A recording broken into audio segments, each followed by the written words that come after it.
Boa noite, meus queridos irmãos. Hoje nós vamos refletir sobre o nosso relacionamento familiar, os nossos corações e as nossas mentes interagindo na família e influenciando poderosamente nas nossas condições de saúde, produzindo campos magnéticos que influenciam no nosso aprendizado encarnatório. Dentre todas as instituições humanas, a família é aquela que nos leva a avançar mais sobre o nosso egoísmo. O egoísmo, a vaidade, são as grandes chagas da alma humana. Certamente, se a nossa visão de saúde se estendesse ao mundo espiritual, nós não veríamos com tanta simpatia um corpo saudável, mas um coração doente. Nós sempre adoecemos nos sentimentos. É no campo do sentimento que nascem todas as formas de controle da vida na Terra, todas as formas de associação. Família na Terra parte de um plano pré-encarnatório, que nós seguimos mais ou menos, mas mesmo quando nós escolhemos caminhos próprios, e essa família é fruto das nossas escolhas que às vezes contrariam os planos da espiritualidade, destinados ao nosso aprendizado, isso pela nossa precipitação, pela nossa inexperiência, ou às vezes pela nossa impaciência com as experiências mais duras da vida que dariam tenacidade às experiências de família que nós começamos a construir. Então às vezes a gente foge do projeto inicial. Mesmo assim, aquela família que se reconcatena, que se reorganiza, espelha atrações e necessidades de aprendizado. Então nós nascemos uns com os outros, nos diz Emmanuel no grande e pequeno livro chamado Vida e Sexo, um livro fantástico. E nesse livro ele nos diz que nós reencontramos na família seres no ponto exato em que nós deixamos. Então é interessante essa reflexão do Emmanuel, né? Nós nunca deixamos de encontrar aquilo que nós construímos. Como nós reencarnamos em grupos familiares semelhantes em regra, o que eu digo em regra? Nem sempre. Como, em regra, nós reencarnamos como bisnetos e netos de um grupo familiar que nós influenciamos na sua formação.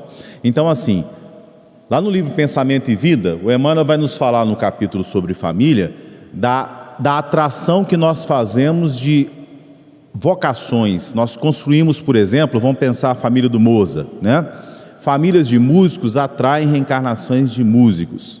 Os mesmos espíritos que incentivavam antes da encarnação aqueles espíritos a investirem na música, reencarnam naquele grupo familiar, criando genealogias de vocação, um ambiente propício à formação naquele sentido e à contribuição para a humanidade naquele campo do saber. No caso da arte divina, que é a música, né, tem um papel muito importante, porque nós estamos muito habilitados no mundo ocidental, de herança ariana, digamos assim, a gente está falando em termos lá do livro A Caminho da Luz, a racionalizar, e nós somos muito incompetentes para sentir.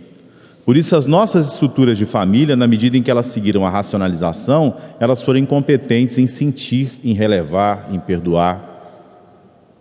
Talvez a grande experiência da escravização dos judeus pelos romanos fosse a experiência de conviver com um povo que se guiava acima de tudo, ou pelo menos assim era o interesse da espiritualidade, que eles se guiassem pela Torá nos seus aspectos de sentimento e sensibilidade. Porque são dois tipos de inteligência diversa, assim como há tipos diferentes de visão. Quem usa óculos aí? Isso parte assim, a pessoa parte de um fator genético e de um hábito. Então o seu olho tem uma característica, a partir dessa característica você se habituou a olhar de uma determinada forma. E o óculos corrige o seu olhar, não é assim? Então eu comparo o espiritismo a uma lente, que nos ajuda a enxergar em dois níveis. Porque há o nível da percepção, que é o nível de profundidade. Você cresce na análise de horizontalidade, racionalidade, comparação. O outro nível é da nitidez, quando te permite discernir. Eu gostaria de comparar aqui, só por metáfora, essa capacidade de discernir e a capacidade de sentir. Porque quando a gente acha que está raciocinando, a gente acha que está olhando muito longe. Mas quando a gente não consegue discernir, a gente passa por cima de muita coisa. A gente faz como o elefante que entra no jardim para pegar uma flor. Ele pega a flor, mas ele destrói o jardim inteirinho. Então é importante a gente saber discernir com o coração. Para isso é necessário se compadecer, enxergar além. Né? Então, para a nossa reflexão sobre família, a gente vai partir do princípio de que o amor, esse conceito que a gente só aprende vivendo e amando, ele é aquele que permanece após conhecer a realidade a fundo.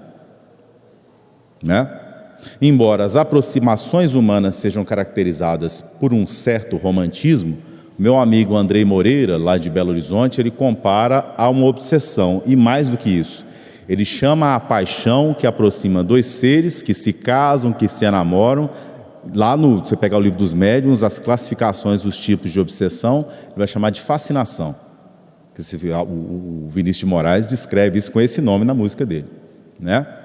Então, a fascinação é uma auto-obsessão, em que nós projetamos no outro os aspectos estéticos que nós desejamos em nós.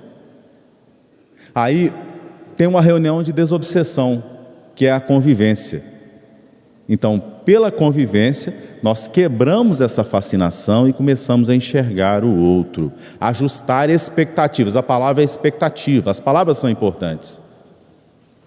Porque assim, quando a gente tem uma expectativa excessiva em relação a algo, que nós estamos fascinados em relação a ele, nós idealizamos o outro. Vamos pensar isso em relação ao relacionamento familiar. A gente pode tirar isso do relacionamento de casal. Vamos trazer para o relacionamento que você tem com seu pai e sua mãe. Suponhamos que a sua relação com seu pai e sua mãe seja uma relação difícil. Aí você foi a determinada filosofia religiosa, você aprendeu na sua igreja que você deve honrar ao seu pai e sua mãe. Você fica pensando sobre o conceito de honrar. O que é honrar? É honrar com uma vida digna, que honre a educação que eles me deram? É retribuir-lhes a bondade? Tudo isso está descrito, a ingratidão, os filhos, os laços de família, lá no Evangelho segundo o Espiritismo. Mas se você cria um arquétipo, uma essência, um estereótipo de pai e de mãe, você vai achar que o seu relacionamento com ele ou com ela tem que ser perfeito para que você o honre. Mas os relacionamentos são construção. É nesse sentido que eu falo em ajustar expectativas. Deus nas nossas vidas, e o grande filósofo Emmanuel Levinas nos chama para essa reflexão, ele é um outro, mas ele também se manifesta a partir dos outros. Então, o que o Jean-Paul Sartre descreve como um inferno, que é essa relação com o outro, tem um aspecto positivo. É um deserto que nós atravessamos para que nós possamos encontrar uma alimentação para as nossas almas. É o encontro com a alteridade, com a diferença que nos desafia, que são as formas diversas pelas quais Deus se manifesta. Deus é um. E tudo o que sobe, nos dizia o jesuíta Teilhard de Chardin, unifica. Então, se a gente está olhando horizontalmente, se a gente está olhando só em profundidade horizontal, a gente vai ver as diferenças. Mas se a gente subir e discernir, a gente vai enxergar o mesmo Pai que gerou a todos os seres na sua diversidade, na sua alteridade, nas suas formas diversas de ser. E a gente vai começar a pensar que o tomate é vermelho não é de raiva, é porque ele é vermelho mesmo. Que as pessoas têm tonalidade de voz diversas, que elas têm opções diversas de vida, que elas têm vocações diversas.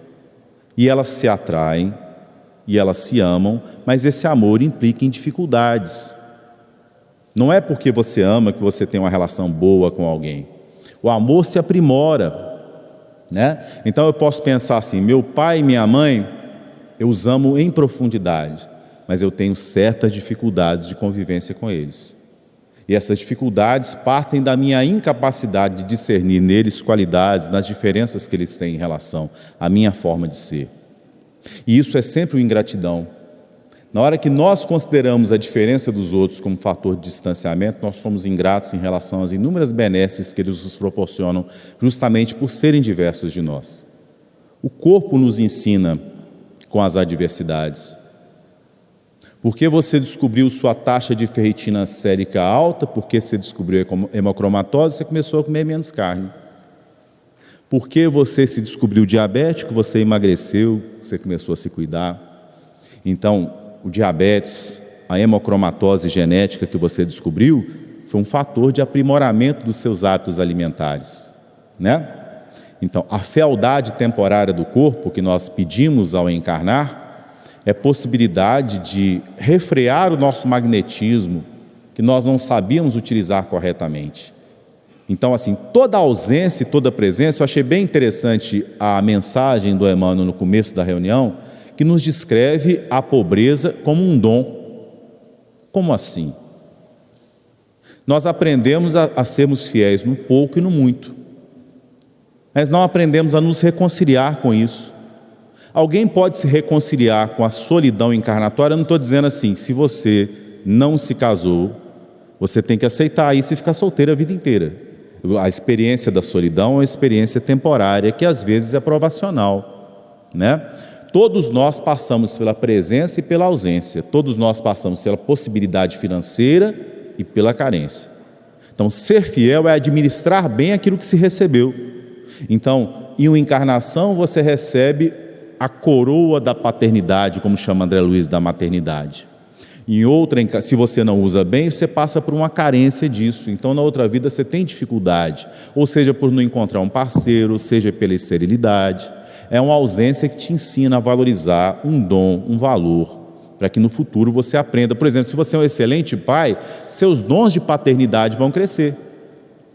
Na família, nós não devemos excluir a ninguém. Então, a atitude de incluir é a atitude de aceitar tal qual é, considerando que é bom tal qual é, para as nossas necessidades evolutivas. O lugar que eu nasci, a língua que eu falo, as dificuldades que eu enfrentei. Então eu consigo, sem complexo de poliana, entrar na fila do SUS para renovar o cartão, ficar lá 3, 4 horas e agradecer porque eu conversei com alguém, porque conversar com alguém, aproximar-se de alguém é uma dádiva. A experiência da espera é uma dádiva, a experiência da carência é uma dádiva, para quem sabe aproveitar, porque o que se aproveita é aquilo que passa para o espírito imortal. Então, por um tempo você está com a mãe. Nos dizem as escrituras judaicas que por um tempo Moisés renunciou à convivência no palácio do faraó para estar entre os seus no deserto. E aí Emmanuel destaca para nós um por um tempo, né? Que toda experiência humana de presença ou ausência de pessoas, circunstâncias, os dons variados é por um tempo. E a gente tem dificuldade de ver isso, né? A gente é surpreendido quando há as desvinculações daquelas coisas as quais que nos serviam e nós administrávamos por um tempo. Então a mãe é por um tempo, né? Às vezes o filho na vida da gente, encarnado, sólido fisicamente ao lado da gente, é por um tempo. E quando o filho vai, a gente esquece de agradecer pelo tempo que ele conviveu com a gente. Se você ama a sua flor, nos diz Antoine de Saint-Exupéry, é por causa do tempo que você passou com a sua flor, um tempo que foi vivido em intensidade. Então, as afetividades, os amores são dádivas de Deus, não são nossas propriedades. As nossas relações familiares não podem ser relações de imposição. Mesmo um processo de educação, ele não deve tolher as características da personalidade da criança. É difícil para a gente, às vezes, pensar nisso. Quem trabalhava isso muito bem é o Pestalozzi, que ele falava em despertar aquilo que vem de dentro a partir do sentimento. Eu gosto muito de Rousseau e de Pestalozzi, porque num tempo que a racionalidade era exaltada e as pessoas não conheciam ainda os problemas da exaltação da racionalidade acima de todas as outras expressões humanas, que todos os dons e características humanas, quando crescem muito, se tornam uma legião. O sentimento deve conduzir a racionalidade, para que a gente saiba equilibrar. A gente tem dificuldade de lidar com as duas coisas. Ou você cria o relativismo moral, ou você se torna uma pessoa julgadora, né? Então esses dois extremos espelham bem uma incapacidade nossa de percepção, uma falta de sutileza de compreensão, que só o sentimento nos permite. Quando você enxerga um outro que pensa bem diferente de você, que tem a cor da pele diferente de você, ou a experiência cultural diversa, opção sexual diversa, religião diversa, forma política de pensar diversa, mas você o vê a partir do sentimento, da legitimidade da possibilidade humana daquele ser. Porque ele é bom no mundo e Deus, a partir dele, contribui para a humanidade, né? Então, quando a gente enxerga o filho como não sendo propriedade, a gente dá liberdade a ele. A gente procede como jardineiro cuidadoso que protege das intempéries, protege das pragas, né? Cuida, mas permite que a planta se desenvolva. A planta não deve crescer para viver à sombra da outra, ela deve crescer para ser uma outra planta independente. Então é necessário dar liberdade, e tudo que dá liberdade obedece à lei do fluxo. Nós devemos saber nos vincular e nos desvincular, seja do filho, seja da esposa, seja do marido, seja do irmão, seja do amigo.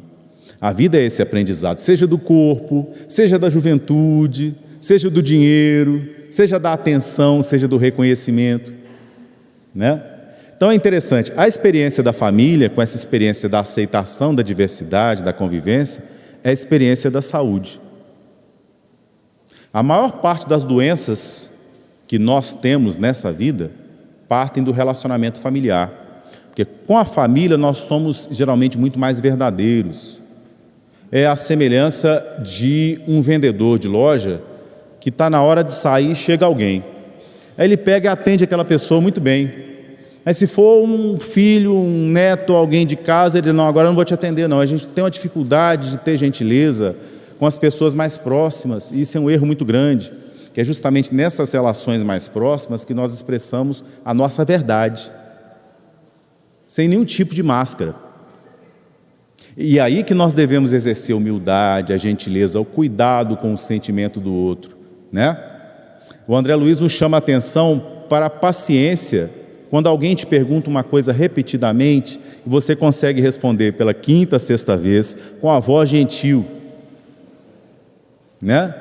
Já viu uma criança, quando ela faz uma coisa incômoda, e você ama tanto que você ri, né? É o sentimento de compreensão e empatia, que te permite, mesmo ao corrigir, ser amoroso, porque o amor também se expressa por expedientes severos. Amor é aquele que consegue dosar. O Rossandro fala uma coisa interessante, ele não chegou a escrever esse livro, mas a gente já conversou muito sobre isso em viagens da gente, conversando em casa, fazendo almoço assim, e ele queria escrever um livro chamado Não Queira o Amor dos Seus Filhos, falando dessa ausência que a gente tem em casa. Às vezes a gente quer compensar adulando os filhos, dando presentes, com coisas exteriores, né? Quando na verdade não há nada mais valoroso do que aquilo que vem do coração. Nós devemos valorizar as coisas simples, porque quando a gente vai aos excessos, a gente sempre quer mais. Quando a gente vive na frugalidade, e olha só, eu não estou falando aqui que as necessidades materiais não devem ser atendidas. Eu não estou falando que a gente, como diz o livro Boa Nova, nos esclarecimentos de Jesus aos discípulos, o cristianismo não quer criar miserabilidade, ele quer dividir o mérito, ele quer socializar, ele quer uma sociedade justa que comece a partir de uma família justa, em que você não exclua ninguém, em que você tenha cuidado com o mais necessitado. Então, se um filho dá mais trabalho, a família se une para cuidar dele. A família se une, nós devemos orar na família uns pelos outros, devemos cuidar com carinho uns dos outros, devemos começar de casa, né? Às vezes é mais meritório você garantir a paz em casa do que vir para a casa espírita. É mais importante, porque ali estão as pessoas. O que acontece com frequência, né? Sabe aquele relacionamento afetivo que você não tinha resolvido no passado, você reencontra como sua filha. Por isso que ela quer tanto de você, né? Quando uma pessoa quer muito da outra, sob o ponto de vista da pessoa que quer, ela está dizendo assim: eu sou muito importante e você não me reconhece. Isso é uma atitude boa para adoecer. Se achar não reconhecer, se achar, por exemplo, o pai ou a mãe de família que se dedica e ninguém reconhece, e assumir uma postura moral de pessoa moralmente superior às demais, é uma forma muito fácil de adoecer. Porque nenhum de nós está no lugar errado, não devemos aderir a nenhum discurso de vitimização. Porque a mágoa é semelhante, e a doença que surge dela, a uma mãe que toma conta de duas crianças brincando. Vamos pensar nas minhas duas aqui, Valentina, Júlia e Necília, tomando conta delas. Uma quebra o brinquedo da outra, isso é cotidiano na minha casa, né? E aí Valentina não conserta o brinquedo para provar para a mãe que Júlia quebrou o brinquedo. O brinquedo é o corpo. Você somatiza, você expressa nele a mágoa que você tem em família. Então vamos pensar no seio das mulheres. O seio amamenta. O seio proporciona prazer ao homem que você ama. Mas se você se arrepender de amamentar, isso ocorre às vezes com uma atividade subconsciente. Se você não quiser proporcionar prazer, você pode interditar. Isso pode vir em forma de um tumor. Você pode interditar o marido a partir da passividade ao HPV. A sua mente, a sua resistência orgânica, a sua imunidade baixa, você permite você ter um câncer de útero.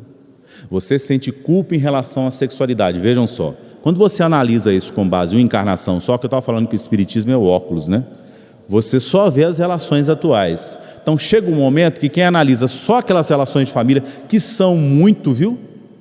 Que geralmente decodificam muita coisa, porque assim, a ponta do iceberg fala muito sobre o iceberg, ela não é o que está debaixo d'água, que é a maior parte dele, né? Mas às vezes analisando a ponta, você tem muitos sinais. Então o psicólogo não precisa conhecer a história reencarnatória, às vezes a partir de alguns sinais ele consegue decodificar muita coisa da causa daquela doença, daquele adoecimento de relações que cria um adoecimento no corpo. Mas certamente, se você sente culpa pela sua sexualidade do passado, você pode concretizar um câncer de próstata. Isso passa, assim, não importa que você estude o câncer de próstata a partir da sua prevenção, vai tomar licopeno, né? Você vai praticar exercícios físicos. Eu não estou discutindo essas coisas, eu estou dizendo assim, quem se culpa atrai hábitos, circunstâncias exteriores para adoecer. A nossa incapacidade de perdoar aos outros se expressa como incapacidade de perdoarmos também a nós mesmos. Então, como nós não conseguimos elevar a nossa compaixão e a nossa misericórdia ao padrão de relevância, amor e misericórdia de Deus, nós também não conseguimos nos perdoar. Perdoai as nossas ofensas, assim como nós perdoamos aqueles que nos têm ofendido, né? De outro lado, eu estava falando da pessoa que se acha não reconhecida. Às vezes você tem uma pessoa que tem uma autoestima ruim, mas se expressa para dominar aquilo como uma pessoa muito autoconfiante. Ele diz, eu dou conta da sua carência, porque nenhum de nós dá conta da vida dos outros. Antigamente, hoje em dia cada vez menos, você tinha mulheres totalmente dependentes dos maridos. Hoje está quase diametralmente o oposto, né? Mas assim, ela não aprendia a dirigir, ela não trabalhava, entregava. Isso é uma coisa ruim, sob o ponto de vista da autonomia do indivíduo. Por exemplo, os filhos que dependem dos pais até tarde, né? A nossa vida não é responsabilidade dos outros. Nós temos a obrigação de nos sustentarmos. Nós temos a obrigação de construirmos para nós o amor, o autorrespeito gerado por uma profissão digna, né? Gerado pelo trabalho digno que você se orgulha de ter feito. E as nossas doenças não são responsabilidade das pessoas. Ainda que as pessoas tenham nos magoado, somos nós que construímos sentimentos em relação a esses desafios que nós recebemos. Aqueles que hoje nos magoam, geralmente foram magoados. Aquele sentimento é um sentimento que vem do passado. E na concatenação, na configuração da encarnação atual, nós encontramos essas pessoas como pessoas que resistem à nossa manifestação espontânea de amor. Então, às vezes, você tem uma pessoa, um filho, uma filha, que resiste a você, embora você desde cedo procure se aproximar dele. Isso exige persistência para que aqueles reflexos do passado vão desaparecendo. Os orientais têm uma prática interessante. Houve uma seita no Japão, no final do século XIX, e princípio do século XX, chamada Oomoto, que significava unificação. Oomoto gerou 3 religiões, chamadas novas religiões japonesas, pelo pessoal das ciências da religião. Uma é a Seichonoe, a outra é a messiânica, do Jorei Center, e a terceira é uma arte marcial, na verdade, que é o Aikido, né? Mokichi Okada, Morihei Ueshiba e Masaharu Taniguchi. 3 fundadores de escolas espirituais. E assim, como vem do shintoísmo, vem do Oomoto, das tradições comuns do Japão, é isso que eu queria dizer, eles têm uma prática de escrever, fazer uma catarse, escrever num papel as mágoas que você teve em relação a alguém. Geralmente eles fazem isso no fim do ano. Tem uma cerimônia, o shintoísmo faz isso, o Harai, que é a purificação da aura, né? Que no fim do ano eles pegam um papel e descrevem, inclusive eles escrevem até palavrão, se sentir vontade, botando para fora tudo, os detalhes da mágoa que você teve com alguém. É necessário fazer essa catarse, né? Para que você possa dar um sentido ao passado. Importante dar um sentido ao passado. Quando eu li o Viktor Frankl, eu comecei a pensar sobre isso. Nós precisamos fechar uma compreensão, e não significa uma compreensão das razões, mas uma reconciliação com o que ocorreu e com o que aquilo nos ensinou. Isso deve partir de uma confiança na vida, que é uma confiança em Deus. Nenhuma circunstância se apresenta a nós sem que tenhamos necessidade dela. Seja circunstância de dor, de afastamento, de desvinculação, de ausência, de aparente carência. Toda carência bem vivida é sucedida por uma repletude, por uma presença. Então, se nós compreendermos que Deus nos ama, que Deus nos perdoa, que os expedientes da vida são pedagógicos para nos direcionar ao bem, nós não brigaremos com a vida e a vida nos abençoará com compreensão maior. E os processos que nos pareciam mais sofridos serão mais suaves. Então, é interessante, o mentor Sanzio, no livro Ação e Reação, ele diz que o mal é o bem só para mim, porque é quando buscando o prazer eu esqueço das pessoas. O prazer não é ruim. Eu tenho prazer na alimentação, eu tenho prazer na sexualidade, eu tenho prazer na afetividade. O problema é quando eu acho que eu posso, para ter prazer, roubar o prazer de alguém. Quando eu entro nisso, eu começo então a construir para mim carência futura, experiência de ausência, né? Todo amor exige envolvimento, e esse envolvimento gera um risco. O risco de decepcionar-se, de magoar-se, por isso é necessário ajustar expectativas. A experiência da decepção é essencial para o amadurecimento do amor, que é aquele que se constrói após conhecer a realidade a fundo, que rompe com a paixão, a fascinação e constrói bases reais que permitem a continuidade a longo prazo, para além da beleza física, para além do prazer sexual. Você não pode pensar que a relação entre dois na Terra é uma relação espiritual apenas, porque nós temos corpo. Então você tem que atender sexualmente ao seu parceiro. Agora, atendendo sexualmente ao parceiro, mantendo-se agradável, atraente, cuidando da relação, você não deve descuidar dos filhos. Porque assim, ainda que você tem casal que é assim, cuida da relação, que é uma maravilha, e descuida dos filhos. Se Deus te permitiu encontrar alguém que você ama, ser feliz com essa pessoa, havia um propósito. Esse propósito não se refere somente a vocês dois, não é assim? Algo na terra é feito somente para um grupo restrito. Nós somos mais importantes do que os outros. Quando a sua mãe desencarna, você não sofre, o seu vizinho também não sofre. A experiência da dor não nos irmana. Então isso não exige de nós, diante do prazer também, uma experiência ética, uma experiência de escolha, uma experiência moral, de discernimento, que se faz pelo sentimento, né? Então, se eu sentir, eu sei como fazer, por isso que a lei de Deus está escrita na consciência. Se eu consigo sentir, eu respeito o outro. Agora, se eu raciocino apenas, eu me torno às vezes astuto.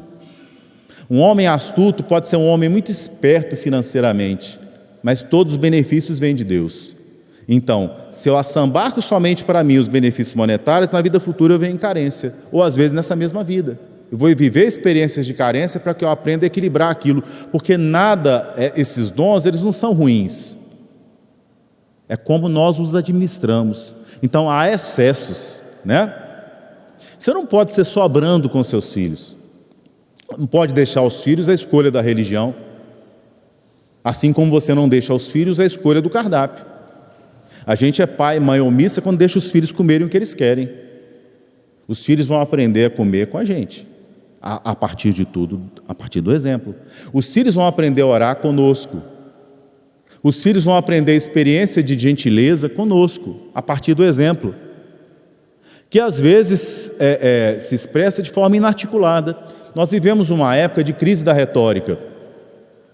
Então eu acredito que até uns 40, 50 anos atrás havia grandes retóricas, políticas, né? Hoje em dia as pessoas estão querendo ver em que medida as pessoas falam, elas são coerentes com aquilo que elas falam. Então vocês vão conhecer muita gente que não aparece, mas faz muito.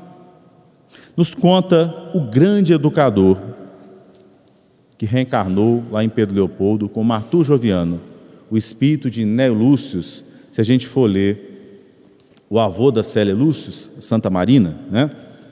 A história dele em Roma, era um educador de crianças, e lá na Fazenda Modelo foi o iniciador, o preceptor da mediunidade do Chico Xavier, digamos assim, né? Acreditou, deu oportunidade, um grande educador. Ao desencarnar, ele escreve esse livro, o nome é maravilhoso, chama Alvorada Cristã. Tem um texto chamado O Grito de Cólera. Ele fala de uma criança mimada que dá um grito de cólera, faz o pai atrasar no trabalho, não obstante a dignidade da sua postura, e acaba causando doença na família, né? E vai ensinando a criança como todas as nossas expressões, elas repercutem nos outros. Então, quando você tem aquele acesso de cortisona no seu organismo, você parece que tem força, mas depois você sente tudo que você perdeu de energia. Você maltrata o seu fígado, você maltrata o seu estômago, as suas glândulas são maltratadas, isso a longo prazo gera doença. Vai representar no seu corpo aquela mágoa, a alergia representa a convivência difícil. Qual o antídoto para isso? A humildade. Nos conta, né, o Lúcio, nesse mesmo livro, aqui foi o presente da minha grande amiga Socorro Paz para a Valentina, assim que ela nasceu, está aqui com a dedicatória, né? E é um livro que eu li também na infância. Tem um carinho muito grande pelo espírito Neo Lúcio. E tem uma história muito interessante, porque assim, esses espíritos são extremamente sensíveis à nossa condição do Brasil histórica como a condição de uma família. Que o Brasil é uma família. Os países são grandes famílias, são os grupos raciais que nos fala Emmanuel lá no A Caminho da Luz, né? E nós excluímos muita gente. Por séculos nós trouxemos africanos que trabalharam como alimalhas de trabalho para o sustento de uma sociedade que ocupara a terra, causando a mortandade de milhares e milhares de índios. E nos conta, sensível a essa situação, né, Lúcio, a história de um professor negro que ia à prefeitura de uma cidade do interior do Brasil pedir ao prefeito que construísse uma escola num bairro pobre, porque lá havia muitas crianças analfabetas, ele se preocupava sinceramente com isso. E o prefeito diz que seria necessário que ele tivesse um prédio, porque a prefeitura não tinha dinheiro para tais coisas, para tais excessos. E, ao final da conversa, olha para ele, para sua condição humilde, e para a desconsideração da cor, que fazia parte da cultura na qual ele se formara, né? Dá um sorriso no canto da boca, e o professor sai de cabeça baixa e adentra em um mercado. Ao entrar no mercado, com a cabeça baixa, a roupa meio fora da calça, assim, a camisa, né? Mal ensacada, uma senhora de elite pede a ele: olha, carregue para mim essas sacolas até a minha casa. E ele gentilmente vai e carrega as sacolas. Na sequência, ela diz que ia receber pessoas em casa e pede a ele que cuide do jardim, ele cuida do jardim inteiro. Ao fim e ao cabo, ele havia limpado a chaminé da casa e havia ido buscar um peru a 2 quilômetros de distância. Ao fim da experiência, ele estava todo sujo. A mulher pergunta a ele o que ele deseja, em troca ele diz: não, nada, foi um prazer, e volta para casa. Alguns dias depois, a senhora descobre que ele era professor, que a época em que a história foi escrita era a função mais digna e respeitável que havia na nossa nação, né? Nas cidades do interior, o professor era uma pessoa que era respeitado pelas pessoas, coisa que infelizmente se reverteu, né? Era respeitado pelos governos, enfim. E aí ela fica tão satisfeita com ele, tão compadecida com aquela experiência de humildade e de gentileza, que ela doa o prédio para a escola. Então tem vários elementos aí interessantes. O poder da gentileza, que é o nome da história, né? Que é capaz de quebrar. Na família nós recebemos pessoas com frequência que nós magoamos, mas também amizades que vêm para nos suavizar a experiência da convivência de reconciliação. Então a família é uma experiência equilibrada. Se você for ao Evangelho segundo o Espiritismo, o Espírito Lázaro descreve aquele irmão que dá dificuldade como um náufrago, que às vezes assim, a experiência da espiritualidade é uma experiência tão generosa, que se você tem uma família harmoniosa, eu estava falando do casal, né? Você recebe alguém de fora para harmonizar. Qual a lógica da mãe do André Luiz, livro Nosso Lar? O marido tinha 2 amantes, ela foi totalmente fiel ao marido, verdadeira, então desencarnou, sobe espiritualmente, né? O marido desce, vai lá para as regiões de sofrimento do umbral, né? na crosta aqui da terra, na verdade, próximo, fica com as 2 amantes, cobrando dele, porque aquela experiência de prometer e não cumprir. né? Os índios andinos dizem: não seja mentiroso, não seja frouxo e não seja ladrão. São as 3 regras deles, né? Que influenciam inclusive a Constituição colombiana, né? São as 3, tem um nome lá em Quichua, né? Essas 3 descrições. E a gente pode tirar isso para a vida da gente, né? Como ele havia prometido e não havia cumprido, e as mulheres dependiam muito mais dos homens que dependem hoje, prometeu afetivamente, prometeu financeiramente, e as 2 morreram na miséria. Então, quando desencarnou, as 2 vieram cobrar, vieram com cobradoras, né? O que é que a mãe vai fazer? A mãe, assim, ela tem, na lógica da Terra, ela tem responsabilidade sobre esse processo? Agora eu estou livre, né? Eu fui fiel a ele. Foi ele que arrumou as amantes. Ele que digamos, que se lasque, ele que se resolva, né? Amorosamente ela quer reencarnar, se casar com ele novamente e receber as 2 como filhas. Essa é a lógica do espírito elevado. Se a gente quer segui-los, a gente tem que ser assim. A gente tem que ter a lógica do professor que serve como trabalhador braçal, que o trabalho braçal é digno. É porque nós convivemos por muito tempo com a escravidão que nós achamos o trabalho braçal inferior.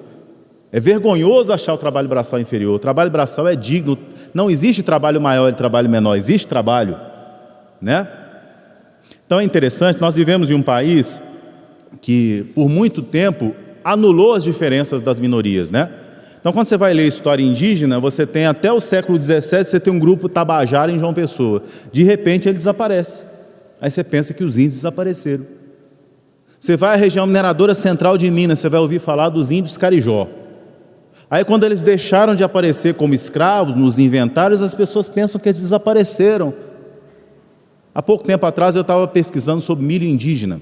E por incrível que pareça, a gente não tinha em lugar nenhum. O que a gente não tinha é o seguinte: as pessoas sabiam qual espécie de milho era de cultivo indígena, mas não sabiam a experiência cultural daquele cultivo. É como se houvesse se perdido. Então quando você vai aos bairros mais pobres das cidades, ali você tem um tipo de cultivo, você tem um milho ainda. Você tem o hábito, você tem a religião, você perdeu a língua, mas você tem expressões que vão te mostrar que aquelas populações estão ali, mas por séculos elas foram caladas na sua possibilidade de se expressar. Que havia um projeto de amálgama cultural, em que a gente ia fazer desaparecer as diferenças. Então, às vezes, a família é como o Brasil. É o espaço em que as diferenças desaparecem porque alguém se impõe. Educação não é isso.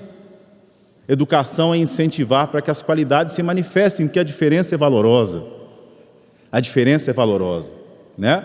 Então a gente deve saber, isso é uma coisa importante, que a gente vai errar nesse processo e deve se perdoar pelos erros.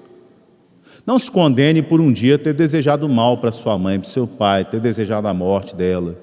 Quem já, assim, é uma experiência humana, dizer que não gosta do pai e da mãe na infância, na adolescência dizer que não pediu para nascer, né? Acontece nas melhores famílias. Mas assim, é importante que você se perdoe por isso. Que você veja o filme, não a cena. Consiga ver a vida como um fluxo, né? E quando você pega o fluxo, você tem um sentido que vai além daqueles momentos de desequilíbrio. E você consegue se perdoar e perdoar o outro pelos seus momentos de desequilíbrio. Então tem tudo a ver a capacidade que a gente tem de perdoar os outros com a capacidade que a gente tem de se perdoar. De relevar as coisas que nós precisamos muito do perdão, que geralmente a gente pensa o perdão como uma experiência de uma dádiva nossa para os outros, mas o perdão é uma necessidade nossa. Nós precisamos com frequência de perdão, né? Então com isso a gente não defende o falso eu, porque assim, a gente não tem que defender falso eu. A pessoa chega para você e diz: você é vaidoso. Eu sou. Vocês conhecem os defeitos de vocês? Isso é importante, né? Sou egoísta, em dadas circunstâncias eu fui egoísta com a minha mãe, com meu pai, eu fui vaidoso, né? Vocês conseguem fazer isso na experiência de rememoração da encarnação? Isso é importante, porque aí você detecta os problemas, senão a gente começa a cultivar, a gente começa a se apaixonar pela própria imagem.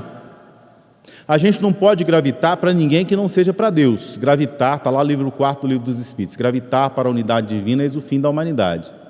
Então você não pode gravitar para o Zé Otávio, para o Haroldo, para o Rossandro. Tem que gravitar para Deus, porque o palestrante espírita pode se desviar. Você não pode confundir o professor de química com a disciplina da química. Você não pode confundir, na metáfora budista, o dedo com a lua, né? Onde é que está o espiritismo para o Allan Kardec? Ele está na codificação? Não. O espiritismo está em a natureza. E a lei de Deus está escrita na consciência. Isso desvincula de personalidade, de materialidade. Ou seja, o Espiritismo é expresso na codificação, mas ele está na natureza. A codificação é um óculos que nos permite enxergar algo que existe, assim como a ciência nos escreve leis, e as leis morais não são diferentes das leis científicas. Elas são criações de Deus, são as leis de Deus, né? Portanto, existem leis para a família, para os relacionamentos. Essas leis dizem que nós não devemos excluir ninguém. O perdão inclui, reconhece o papel do outro. Isso inclui o pai que estuprou, isso inclui a experiência do abandono, né? Porque a gente geralmente olha para a vida assim: como você tem coragem de me abandonar? Como você tem coragem de me maltratar? Na verdade, a experiência do abandono é uma experiência de revolta, né? A pessoa tem algo no passado que vai fazer a convivência difícil, e ela não dá conta do processo. Nós não damos conta de muitos processos também, devemos perdoar as pessoas que não deram conta. E agradecer pelo fato de estarmos encarnados. A vida é uma dádiva, pela qual nós devemos agradecer. O resto é acréscimo, né?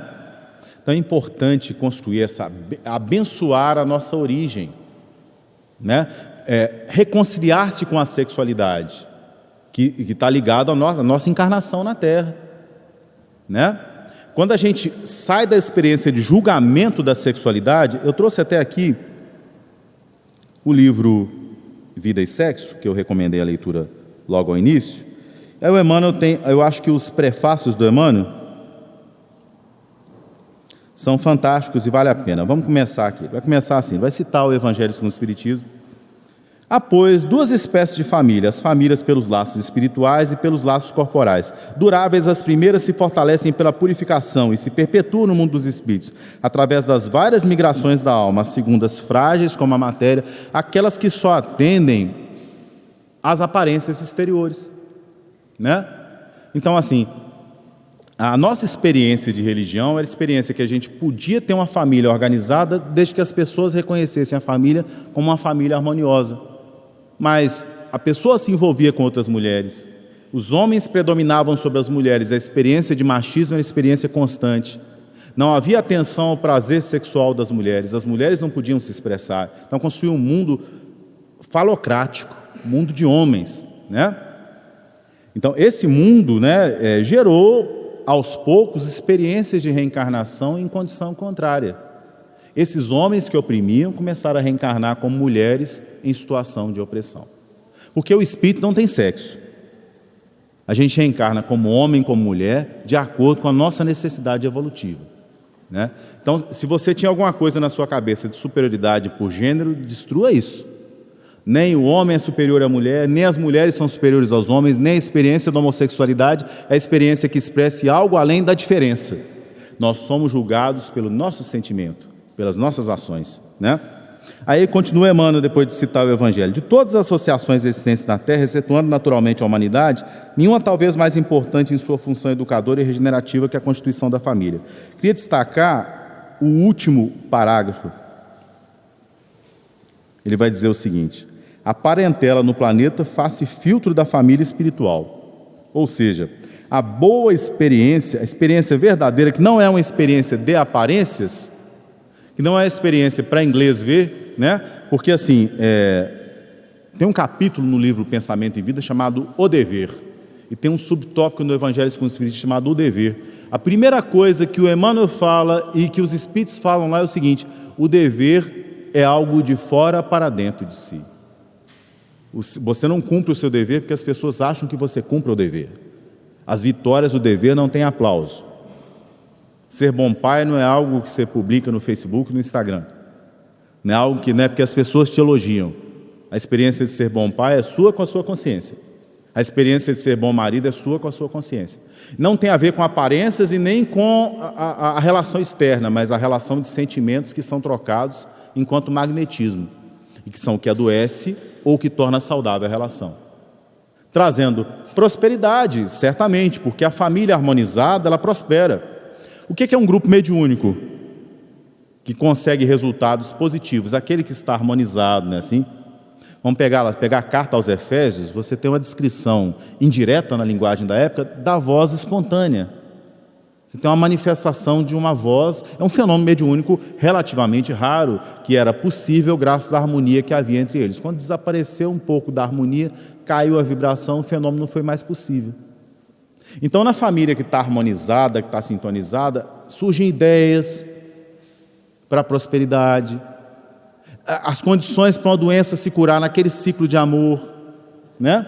Então alguém começa a adoecer, o amor do outro cura, o magnetismo cura. Quando o amor é verdadeiro, a família é uma fortaleza contra obsessão, contra ataques externos, porque a sinceridade, porque a verdade, né? O grupo mediúnico, ele demora assim uns 10 anos para ser ratificado pela espiritualidade. Eu estou usando aqui a analogia, né? Por quê? Porque tem que saber se os médiuns realmente querem trabalhar ou estão querendo algum benefício pessoal. Se eles estão comprometidos, né? Então família exige comprometimento e envolvimento. É o projeto principal da vida da gente, né? Então é importante que a gente entenda a importância dessa constelação. E assim, a pessoa que trabalha na sua casa constitui também a sua família. É um laço mais fluido, né? Mas é alguém que está retornando a partir do ponto em que, vamos usar Emmanuel, a partir do ponto em que você deixou. Então ela está voltando a partir do ponto em que você deixou. É importante um compromisso e uma fidelidade, né? Porque assim, a palavra fé, ela tem 2 sentidos no latim. Uma delas é acreditar, que é importante.